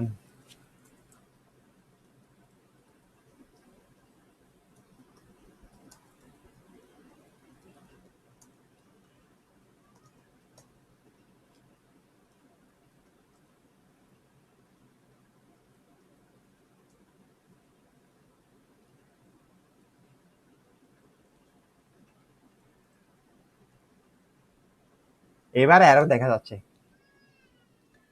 এখানে দেখেন কি আসছে, ফার্সিং এরর, সিনট্যাক্স এরর দেখাচ্ছে। আমার কোডটা যখন ফার্স করতে গেছে, মানে রেন্ডার করতে গেছে, ফার্সিং করতে গেছে, তখন এরর পাইছে কি, সিনট্যাক্স এরর, আনএক্সপেক্টেড কমা, এক্সপেক্টিং ভেরিয়েবল টি আন্ডারস্কোর ভেরিয়েবল। এখানে একটা লাইনে একটা প্রবলেম আছে, সেটা হচ্ছে 26 number line, function dot PHP 26 number লাইনে প্রবলেম আছে, এটা আমাকে বলছে। আচ্ছা, 26 নম্বর লাইনে আসেন, দেখেন তো 26 নাম্বার লাইনে কি সমস্যা। 26 নাম্বার লাইনে আসলে কি কিছু আছে? হুম, আছে। অ্যাকচুয়ালি এখানে এই যে এররটা দিছে, সে 26 নাম্বার লাইনে আমাকে বলতেছে যে এইখানে আমি যে ফাংশনটা ক্রিয়েট করলাম, ক্রিয়েট করার পরে এই ফাংশনটার মধ্যে আমি কিন্তু ফাংশনের ব্র্যাকেটের ভিতরে দুইটা জিনিস দিছিলাম। এই দুইটা জিনিসকে মূলত পিএইচপি তে এই দুটো ফাংশন, এই দুটাকে বলা হয় ফাংশনের প্যারামিটার। আমি একটা ফাংশনের মধ্যে ব্র্যাকেটের মধ্যে যেটা দিব প্যারেনথেসিসের ভিতরে, এটাকে বলা হয় ফাংশনের প্যারামিটার। এবং যখন কোন একটা ফাংশনের মধ্যে প্যারামিটার দেওয়া হবে, তখন যদি ওই ফাংশনকে কল করার সময় কোনো প্যারামিটার যদি দেওয়া না হয়, তাহলে কিন্তু ফাংশনে এরর দেখা যাবে, কোড এক্সিকিউশনে কি হবে, এরর দেখা যাবে। এখন দেখেন, আমি অ্যাড ফাংশনের মধ্যে আমি এ এবং বি নামক দুটা রেফারেন্স দিছি, এবং এখানে ফাংশনের বডিতে বলছি এ এবং বি কে তুমি যোগ করবা। এখন এ এবং বি এই দুইটা হচ্ছে যে কোনো একটা নাম হতে পারে, যে কোনো একটা অক্ষর দিলাম, মাত্র জাস্ট একটা কি দিলাম, একটা এক্সাম্পল দিয়ে ওরে বলে দিলাম এখানে দুইটা প্যারামিটার দিতে হবে। এখানে এ বি না দিয়ে আপনি এক্স দিতে পারেন, ওয়াই দিতে পারেন, যাই দেন না, কোনো সমস্যা নাই, কোনো অসুবিধা নাই। কিন্তু কল করার সময় এখন পিএইচপি ইঞ্জিন কি করবে, 5 কে এ ধরবে, 10 কে বি ধরবে, এবং এ বি ধরে কি করবে, সে কি করবে, এইটাকে বডির ভিতরে যে কাজটা আছে সেই কাজের আউটপুটটা সে আমাকে দিবে। এখন দেখেন, আমার অ্যাড ফাংশনটা 5 এবং 10 কে 15 যোগ করলে 15 হয়, সেই আউটপুটটা আমাকে দেয় কিনা। চলুন একটু দেখি ফাংশনের মধ্যে। হ্যাঁ, অনেক বড় একটা এরর দেখতে পাচ্ছি, ফিক্স হচ্ছে না, তাই না? ওকে, ফাংশন আর সেভ অল, দেন সেভ অল দেওয়ার পরে এখানে ফাংশনে ইকো করলাম, আসলো না, তাহলে কি রিটার্ন করলে আসবে? আনএক্সপেক্টেড কমা,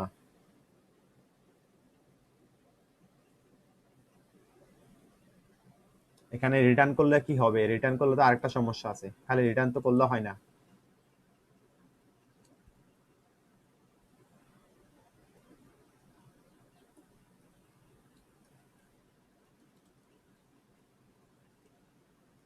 রিটার্ন কোনো ফাংশন না যে আমি রিটার্ন করবো। এররটা কি আসে দেখি রিটার্ন করলে।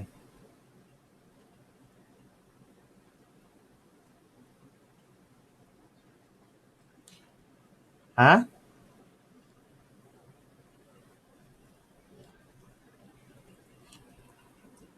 নেটের সমস্যা হয়তো, এখানে ফাংশন রিটার্ন করলে আসবে না, আমার করতে হবে, আমি ইকো করলাম, সাপোজ আরেকটা ভেরিয়েবল নিচ্ছি, ভেরিয়েবল বললাম সি, সি নামে ভেরিয়েবল নিলাম, সি কে এবার ইকো করব, ইকো ইকো সি, এইভাবে দিই।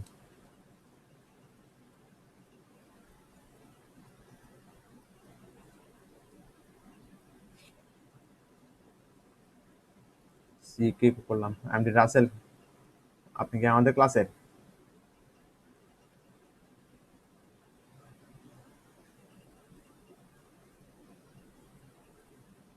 এমডি রাসেল, আপনি কি আমাদের ব্যাচের?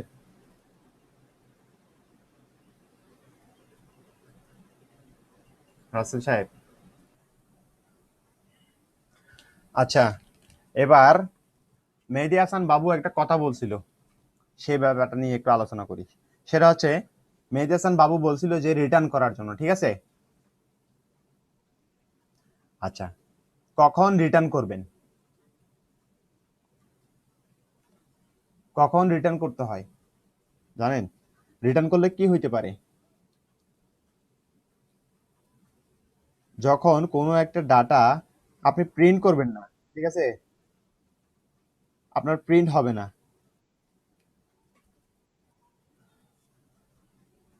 আপনাকে ওই ডাটাটা রিটার্ন করতে হবে। যেমন আমরা জেসন ডাটাটা রিটার্ন করি, কিন্তু রিটার্ন করার পর এটা প্রিন্ট করি কোথায়? আমার ডমে আমরা প্রিন্ট করে থাকি, তখন রিটার্নিং করবেন। আর যখন রিটার্নিং হবে, ফাংশনের ভিতরে, একটা ফাংশনের মধ্যে যখন রিটার্নিং করা হয়, এখানে একটা উদাহরণ, এই যে এটা দেখছেন, এটা এখন বাদ দেন, এবার এখানে রিটার্ন করি আমরা। রিটার্ন করলে কি আউটপুট আসে আমরা একটু চেক করে দেখি। এখন রিটার্ন করলাম, এরপর আবার বললাম ইকো ইকো এ প্লাস বি, এবং ইকো করলাম, দুইটা জিনিস করলাম, একটা রিটার্ন করলাম, একটা ইকো করলাম। এখন আউটপুটটা আমাদের কি আসে চলেন একটু দেখে আসি। কি আছে? আইএমএ ফাংশন আছে, আর কিছু নাই। নাই কেন? কারণ এটা হচ্ছে প্রথম আইএমএ ফাংশন, এটা হচ্ছে যে রাইট ফাংশনকে আমি যে কল করছিলাম না, ওইটা, ওইটাই আসছে। যখন কোনো একটা ফাংশন থেকে যখন রিটার্ন করবেন, তখন সে কোনো ডাটা সে প্রিন্ট করে না, পিএইচপি কোনো ডাটা এখানে প্রিন্ট করবে না। এখানে আমি জাস্ট আমার এটার ভ্যালুটাকে রিটার্ন করছি। আমি কিন্তু এখানে কল করার পরেও ফাংশনের মধ্যে আমি কিন্তু বলে দিই নাই এখানে যে প্রিন্ট করো, এই জিনিসটা কিন্তু আমি বলে দিই নাই। আর যখন কোনো একটা লাইনের মধ্যে, কোনো একটা ব্লক অফ স্টেটমেন্টের মধ্যে যখন রিটার্ন কথাটা লেখা থাকবে, তখন পরের লাইনের থেকে কাজ সব স্টপ। যেই লাইনে রিটার্ন লেখা হবে সেই লাইন থেকে পরের লাইনে আর কোড ব্লক রান করবে না। যেমন এই ফাংশনের মধ্যে এখানে রিটার্ন করছি, এই রিটার্ন ফাংশনটা এখানেই শেষ, এখানে এই ফাংশনটার কাজ এখানেই শেষ। এখন এ আর পরের লাইনে যাবে না, এরপরে আর যাবে না সে, না। এই লাইনের পরে আমি বলছি ইকো এ প্লাস বি, এখন তো আমার ইকোতে একটা লাইন আছে প্রিন্ট করা এই ফাংশনে, সে তো আমার একটা প্রিন্ট করে দিতে পারতো, সে আমার প্রিন্ট করলো না কেন? প্রিন্ট দিচ্ছে না, কোনো আউটপুট দিচ্ছে না, কারণ কি? কারণ আমি বলছি রিটার্ন এ প্লাস বি, আমি এ এবং এ প্লাস এ করছি এবং বি কে কি করছি, প্লাস, দুটাকে প্লাস করে আমি রিটার্ন করে দিছি, আমি প্রিন্ট করি না এখানে, এই জন্য। আর এখানে এই রিটার্ন করার পরে এই ফাংশনের কাজ এখানেই শেষ। রিটার্নের পরে যে লাইনগুলো আছে ওই কোড ব্লকের স্টেটমেন্ট গুলা আর রান করবে না। এই জন্য রিটার্ন কখন করতে হয়? রিটার্ন করতে হয় যখন আমাকে শুধুমাত্র ডাটাটা একটা ফাংশন থেকে আরেকটা ফাংশনে নিয়ে যেতে হয়। এক ফাংশন থেকে যখন আরেক ফাংশনে আমরা ডাটা নিয়ে যাই, একটা ফাংশনকে আরেকটা ফাংশনে ব্যবহার করব, তখন আমাকে ওই ডাটাটা আনার জন্য তখন আমাকে রিটার্ন করতে হয়। হাসান, এবার বুঝতে পারছেন? হাসান নাই, গেছে গা। হুম, আচ্ছা, রিটার্ন কেন করবেন? Why to return A function. এখানে পিএইচপিতে রিটার্ন ফাংশন কেন? ফাংশনের কাজ ওখানেই শেষ। ফাংশনের কাজ না, লাইনের কাজ ওখানেই শেষ। রিটার্ন স্টেটমেন্ট, হ্যাঁ, স্টেটমেন্টটা ওখানে, ওই লাইনে আর কাজ হবে না, পরের লাইন থেকে শেষ কাজ, আর এখানে কাজ করবে না। এটা হচ্ছে বিষয়, এটা একটু মাথায় রাখবেন। আমরা রিটার্ন করি ডাটা একটা ডাটা থেকে আরেকটা ডাটাতে নিয়ে যাওয়ার জন্য রিটার্ন করি।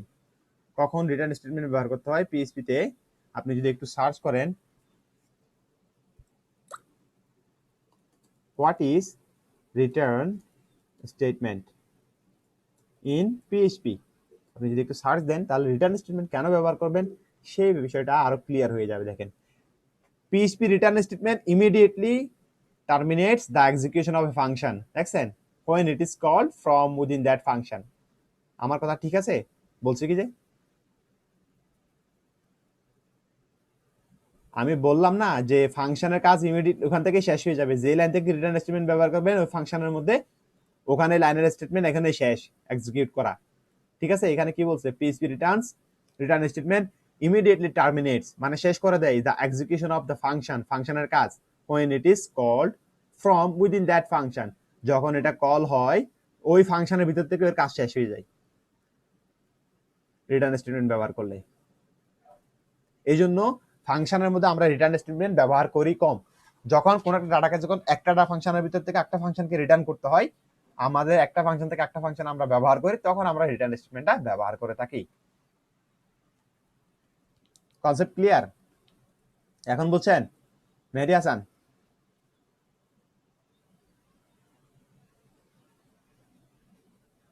মেহেদী হাসান আপনি শুনতে পাচ্ছেন?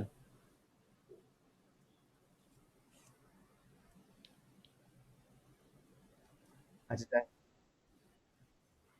আচ্ছা, এবার আরেকটা জিনিস খেয়াল করছেন কিনা জানি না, আমি যখন ফাংশনটা ব্যবহার করলাম, ফাংশনটাকে কল করলাম, ঠিক আছে, কল করলাম, ব্যবহার করলাম, এই যে এখানে একটা কাজ হয়েছে, দুইটা জিনিস এই যে ফাংশনটার ভিতরে দুইটা জিনিস দেখা যাচ্ছে।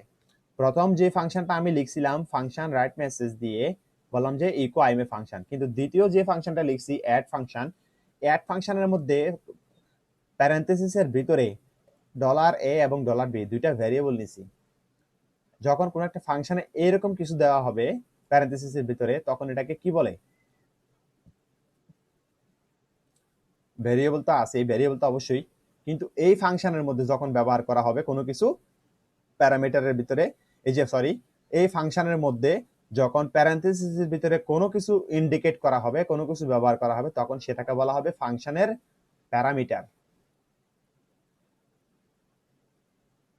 মানে আমি একটা শ্যাডো কপি দিছি, এখানে একটা শ্যাডো কপি দিছি,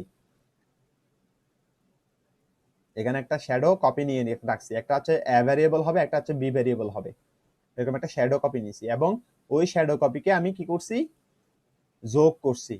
এখন আমি আবার যদি ইকো দেই, ইকো দিয়ে যদি ধরেন এখানে একটা ব্রেক লাইনও দিয়ে দিই, অ্যাগেইন আমি যদি ইকো করি, ইকো যদি $b মাইনাস $a এরকম কিছু দিয়ে দিই, তাহলে দেখবেন এখন এই কাজটাও সে করবে। এখন বি থেকে একে বিয়োগ করবে, বি, হ্যাঁ, বি থেকে একে সে কি করবে, বিয়োগ করবে, বুঝছেন? এরকম প্রথমবার কি করবে, ফাংশনকে এই যে দিলাম ফাংশনের ভিতরে $a এবং $b দুইটা ভেরিয়েবল দিলাম, এগুলোকে বলা হয় ফাংশনের ভিতরে যখন ফাংশনকে ডিক্লেয়ার করি তখন এগুলোকে বলা হয় প্যারামিটার। আর যখন আমি ফাংশনটা ব্যবহার করব, ফাংশন ব্যবহার করে যখন কোনো ডাটা পাস করব ওই ফাংশনের ভিতরে, যেমন এখানে 10 এবং 30 আমি দুইটা ভ্যালু এখানে পাস করছি, এই দুইটা পাস করা ভ্যালুর রেফারেন্স করবে কাকে, আমার অ্যাড ফাংশন যেখানে ডিক্লেয়ার করছি তার এ এবং বি কে সে রেফারেন্স করবে। যেমন আমি এখান থেকে 30টা বাদ দিই, একটা ফাংশন আমার অ্যাড ফাংশনটা কল করলাম, কল করার পর আমি শুধুমাত্র একটা ভ্যালু দিলাম, ভ্যালু দেওয়ার পরে আমাকে এখানে একটা রেফারেন্স এরর দেখাবে প্যারামিটারের মধ্যে, দেখবেন বলবো যে ফাংশন দেখেন uncaught argument count error, uncaught argument count error, এটা কি বলতেছে, too few arguments to function add, বলতেছে কি অ্যাড ফাংশনের মধ্যে ফিউ আর্গুমেন্ট দেওয়া হয়েছে, অল্প আর্গুমেন্ট দেওয়া হয়েছে, একটা পাস করছে আটটা পাস করে নাই। তার মানে আমার অ্যাড ফাংশনের মধ্যে দুইটা প্যারামিটার, হয়তো একের অধিক প্যারামিটার আছে, তার মধ্যে আমি শুধুমাত্র একটা প্যারামিটার ইউজ করছি, যার কারণে এটাকে আমাকে too few arguments uncaught argument count error দেখাচ্ছে। এখন আপনি যদি এখন 20 এর পরে ধরেন 30 দিয়ে 20 দিয়ে দিলাম, 10 এর পরে 20 দিয়ে দিছি, এবার যদি রিলোড দেই এখন দেখবেন যে এররটা থাকবে না, চলে গেছে। দেখেন প্রথমবার a প্লাস b 30, পরের বার b মাইনাস a 10। ঠিক আছে, প্রথমবার a প্লাস b এখানে কত 30, আর এখানে একটা ব্রেক দেওয়ার পরে এখানে বলতেছে কত 10, সরি আউটপুট। এই যে অ্যাড এর ভিতরে 10 এবং 20 দিলাম, এই জিনিসটাকে বলা হয় আর্গুমেন্ট, ফাংশনের আর্গুমেন্ট। কোনো ফাংশন যখন ডিক্লেয়ার করা হবে তখন ওই ফাংশনের প্যারেনথেসিসের ভিতরে যদি কোনো কিছু দেওয়া হয়, এইখানে দ্যাট মিন্স এই যে দুইটা প্যারেনথেসিসের ভিতরে যদি কোনো কিছু দেওয়া হয় তখন এটাকে বলা হয়, কোনো ভ্যালু দেওয়া হলে তখন এটাকে বলা হয় প্যারামিটার। আর যখন ফাংশনকে কল করা হয় তার ভিতরে যদি কোনো ভ্যালু দেওয়া হয় তখন সেটাকে বলা হয় ওই ফাংশনের আর্গুমেন্ট।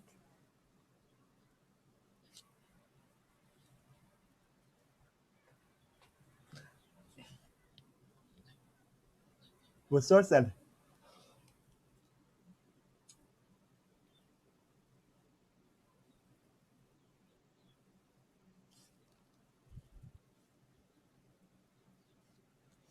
তারপরে ফাংশন তো দেখলেন, অ্যারেও দেখাইলাম, তো ফাংশন সম্পর্কে আর কিছু বলার আছে? আচ্ছা, স্ট্রিক্ট টাইপটা দেখার দরকার নাই, স্ট্রিক্ট টাইপ আপনাদের এখন প্রয়োজন নেই স্ট্রিক্ট নিয়ে, কারণ ডিফল্ট এই যে পিএইচপি ডিফল্ট আর্গুমেন্ট ভ্যালু, এটা হচ্ছে কি আমি যে আর্গুমেন্ট দেখাইলাম না এখন, হ্যাঁ ডিফল্ট প্যারামিটার এই যে আর্গুমেন্ট দেখাইলাম আর কি, ওইটা এ বি দিয়ে আর্গুমেন্ট দিছি, তারপরে ফাংশন রেফারেন্স ভ্যালু ইয়া করছি, রিটার্ন করছি।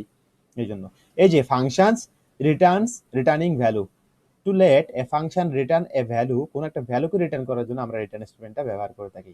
এটা কি করবে, শুধুমাত্র সে ফাংশনের ভ্যালুটাকে সে রিটার্ন করবে। এখানে রিটার্নিং স্টেটমেন্টের মধ্যে রিটার্ন ভ্যালুটার ভিতরে দেখেন সে কিভাবে রিটার্ন করছে, সেটার আউটপুট কিভাবে দেখেন। প্রথমে এই কোডে দেখেন একটা ফাংশন নিছে যার মধ্যে দুইটা ভেরিয়েবল আছে, একটা হচ্ছে এক্স একটা হচ্ছে ওয়াই, এবং একটা ভেরিয়েবল এক্স ওয়াই কে জে ভেরিয়েবলে রাখছে এবং জেড ভেরিয়েবল জি ভেরিয়েবলের মধ্যে এটাকে জি কে রিটার্ন করে দিছে। এবার ইকো করছে 5 প্লাস 10 ইকুয়াল টু কত, সাম দিয়ে 10 কে রিটার্ন করছে। তাহলে এটা একটু রান করে দেখি, এটা রিটার্ন করবে কিনা, ডাটাটা ভ্যালুটা রিটার্ন করবে। এই যে রিটার্ন করছে, কি কাকে রিটার্ন করছে, জে কে রিটার্ন করছে এখানে। এই যে রিটার্ন করাটা, তো বললাম যে রিটার্ন করার পরে ওই লাইনের ফাংশনের ভিতরে ওইখানে কাজ শেষ, স্টপ হয়ে যায়, এক্সিকিউশন ওখানেই শেষ, এর লাইফ লাইন।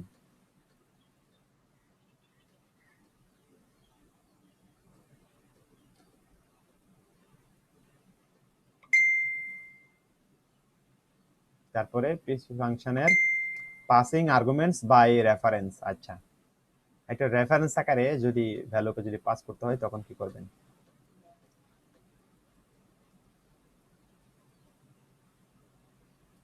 এই জিনিসটা কি, পাসিং আর্গুমেন্টস বাই রেফারেন্স, কোন একটা আর্গুমেন্টকে রেফারেন্স আকারে যদি পাস করতে হয়, use a pass by reference, pass by value, এরকম দুইটা কথা আছে পিএইচপি তে। একটা হচ্ছে pass function, pass by reference এবং পাস বাই ভ্যালু। একটা জায়গা থেকে রেফারেন্স আকারে যদি কোনো একটা ফাংশনকে যদি পাস করতে হয় তখন সেখানে ফাংশনের ডিক্লারেশনটা একটু অন্যরকম ভাবে লিখতে হয়, কোনো একটা রেফারেন্স যদি নেয় আর কি, তখন সেটার জন্য ভ্যালুটা হবে একটু অন্যরকম ভাবে। যেমন দেখেন এখানে একটা ফাংশন লিখছে, লেখছে অ্যাড 5, এবং এখানে একটা প্যারামিটার দিয়ে দিছে এন্ড দিয়ে, এন্ড এম্পারস্যান্ড ভ্যালু দিছে। তারপরে সে ব্লক অফ কোডের ফাংশনের ভিতরে লাগছে value equal to value plus 5, ভ্যালুর সাথে 5 যোগ করবে, বুঝছেন? তারপরে বলতেছে একটা, এবার কি করছে, নাম্বার নামক একটা ভ্যারিয়েবল নিছে যার ভিতরে ভ্যালু হচ্ছে 2, এবার অ্যাড 5 ফাংশনটাকে সে কল করছে এবং নাম্বারটাকে পাস করে দিছে। এইটা হচ্ছে নাম্বার ভ্যারিয়েবলের রেফারেন্স দিয়ে দিছে। এরকম টাইপের যদি ব্যবহার করতে হয়, রেফারেন্স দিতে হয়, তাহলে ফাংশনের ডিক্লারেশনটা এরকম হবে। কোডটা দেখেন, দেখেন ফাংশন, আমি আমি কোডটা দেখেন, হ্যাঁ ফাংশন অ্যাড 5, ধরেন আমি কোডটা লিখতেছি। এখন আমি মনে করেন আমি তো বাই ডিফল্ট আমি তো একটা ভ্যালু, এটাতে ভ্যালু পাস করে করতেছি, ইকো ইকো কি করব, ভ্যালু, ঠিক আছে, ভ্যালু ইকুয়াল 5, এরকম করতে পারি, ঠিক না? এইভাবেই তো, তাই তো? মানে ভ্যালুর সাথে ভ্যালু প্লাস 5 যোগ করে আমাকে ইকো করবে, এটা হচ্ছে ফাংশন। এখন আমি যদি অ্যাড _5 দেই, এখানে ধরেন আমি একটা 3 পাস করলাম, ধরেন বা 5 পাস করলাম, 5 করার পরে এটা কল করলে কত আসবে, একটা বিয়ে দিয়ে দিলাম। দেখেন এখানে মূলত অ্যাড 5 যখন দিছি তখন একটা এরর আসবে, সরি এখন এরর আসবে না, দেখেন আগে 10 আসছে না।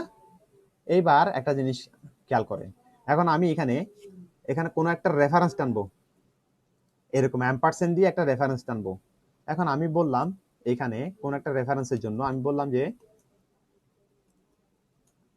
এখানে এন এ দিয়ে বললাম, এন এ দিয়ে বললাম 10। এখন আমি এবার কি করতেছি, এইবার এই এন এ কে এখানে পাস করে দিব, এই ভ্যারিয়েবলটাকেই পাস করব এন এ। এটাকে যদি পাস করেন এবার রেজাল্ট কিরকম আসে দেখেন,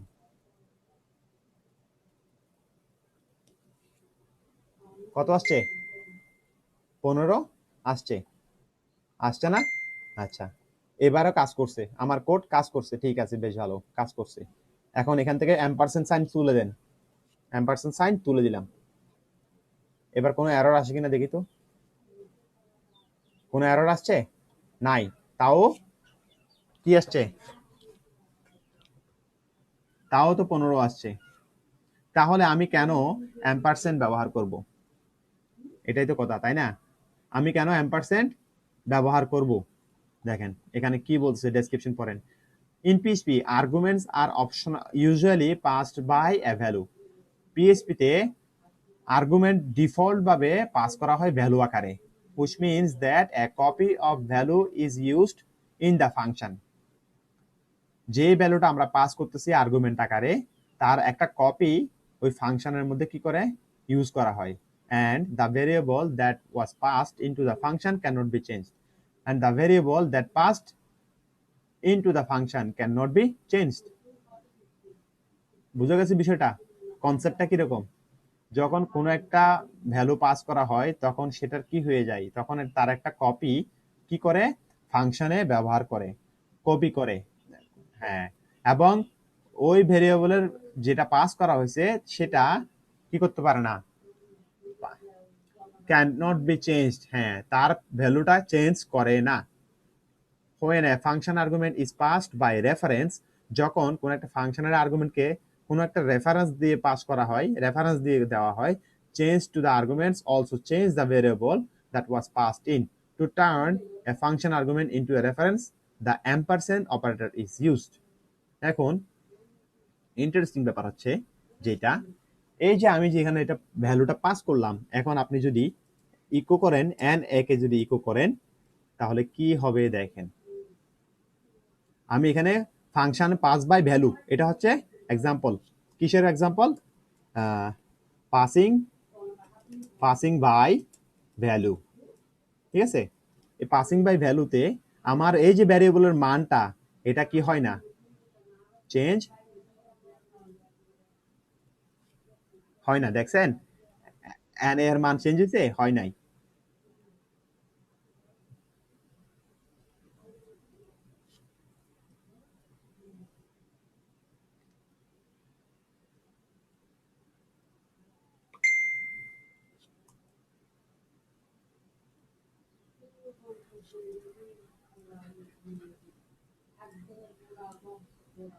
দেখেন এন এর মান চেঞ্জ হয়েছে, হয় নাই। এবার দেখেন এন এর মান চেঞ্জ হবে, এই যে এই ভ্যালুটা, এটার ভ্যালু মান চেঞ্জ হবে, কিভাবে হবে, ফাংশনকে যখন ফাংশনে যখন কোনো প্যারামিটার কোনো একটা প্যারামিটার আমি পাসিং বাই রেফারেন্স দিয়ে দিব তখন এন এর মানটা চেঞ্জ হয়ে যাবে। এবার দেখেন 10 এর মান কিন্তু এখন কি থাকবে না, আর নাই, 10 আর 10 নাই, দেখছেন 10 কত হয়ে গেছে। এইবার সরাসরি কি করছে, এই যে রেফারেন্স আকারে যে আমি যে ভ্যালুটা নিলাম, এই যে ভ্যালুটা রেফারেন্স আকারে নিছি না, এই 10 এখন আর 10 নাই, 10 এর ভ্যালু চেঞ্জ হয়ে গেছে, ভ্যারিয়েবলের মান চেঞ্জ হয়ে গেছে। আমি তো দিছিলাম তো কত, এন এর মান কত, এটার মান কত আছে 10 না, কিন্তু আমি যখন ফাংশনের মাধ্যমে অ্যাড 5 করছি একেবারে পুরা এই যে ভেরিয়েবল যেটা আছে ভেরিয়েবলের মান সহ চেঞ্জ করে ফেলছে একেবারে, পাসিং বাই রেফারেন্স। এটা হচ্ছে পার্থক্য, ফাংশন পাসিং বাই ভ্যালু এবং পাস বাই রেফারেন্স। বুঝা গেছে? এই কনসেপ্টটা খুবই ইম্পর্টেন্ট একটা কনসেপ্ট, এটা আপনাদের জানা দরকার। পাসিং বাই ভ্যালুতে ভ্যারিয়েবলে কোনো একটা রেফারেন্স দিলে সেটা কি হয় না, ভ্যারিয়েবলের মান চেঞ্জ হয় না, কিন্তু পাসিং বাই রেফারেন্সে যখন দিবেন তখন ভ্যারিয়েবলের মান চেঞ্জ করে ফেলতে পারে। এই জিনিসটা শুধু মাথায় রাখবেন। ফাংশনের মোস্ট ইম্পর্টেন্ট একটা কথা হচ্ছে এইটা, পাসিং বাই ভ্যালু এবং passing by reference.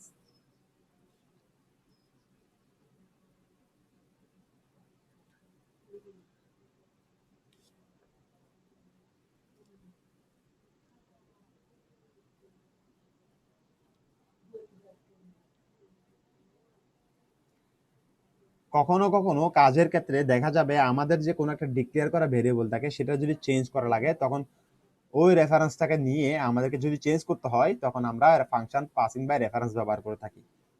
R most of the time আমরা ফাংশন ব্যবহার করি কিভাবে, পাসিং বাই ভ্যালু ইউজ করে থাকি।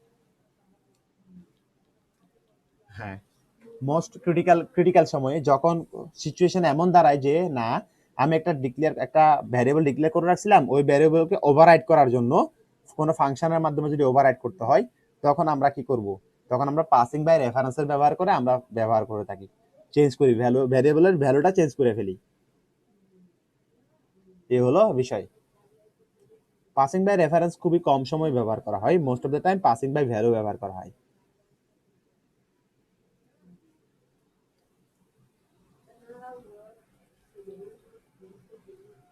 এরপরে আপনাদের জন্য কয়েকটা জিনিস আছে পিএইচপিতে। এবার যে টপিকসটা, সেটা হচ্ছে যে আপনাদের এই যে টপিক্সের মধ্যে ডিসকাশন টপিক্সে ফাংশন পর্যন্ত আছে, ফাংশনের এতটুকুই, ফাংশন অ্যারে সুইচ এতটুকুই আছে। এরপরে আপনাদের হচ্ছে ইন্ট্রোডাকশন টু মাইএসকিউএল, মাইএসকিউএল এবং মাইএসকিউএল এর পরিচিতি। মাইএসকিউএল কি?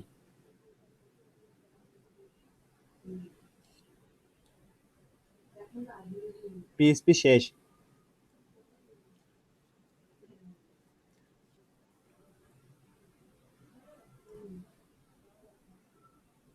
না, পিএইচপি পিএইচপিতে শুনেন, আপনাদের পিএইচপিতে কি কি আছে দেখেন, পিএইচপিতে কি আছে, what is PHP, how PHP work, local server কি, পিএইচপি ইনস্টল কেমনে করতে হয়, পিএইচপি সিনট্যাক্স, তারপরে ইকো কেমনে করতে হয় বা প্রিন্ট কেমনে করতে হয়, তারপর হচ্ছে স্ট্রিং কি, তারপরে অপারেটর কি, ভেরিয়েবল, তারপর হচ্ছে ডেট টাইম, কন্ডিশনস এবং লুপ। এই তারপর হচ্ছে ফাংশন আছে তো, এরপর হচ্ছে PHP array, PHP switch case, PHP function, শেষ, পিএইচপি এতটুকুই শেষ। এরপরে হচ্ছে কি দিছে জানেন, এরপরের টপিকস হচ্ছে যে মানে কিভাবে how introduction to MySQL, connect to MySQL, PDU দিবে, পিডিইউ দিয়ে কেমনে কানেক্ট করতে হয়, মাইএসকিউএল আই দিয়ে কেমনে কানেক্ট করতে হয় এটা। তারপর হচ্ছে ক্রিয়েট ডিবি এন্ড টেবলস, তারপর বলছে হোয়াট ইজ মাইএসকিউএল কোয়েরি। এই জিনিসগুলা আগামী ক্লাস থেকে মাইস্কুল করাবো। আজকে এখানে আজকে মেহেদী হাসানের মেজাজটাও খুব বিগড়ে আছে, এ হচ্ছে বিষয়। ক্লাস আপাতত আমি আজকের মতো এখানে শেষ করতে যাইতেছি। মেহেদী হাসান, কথা বলেন এবার।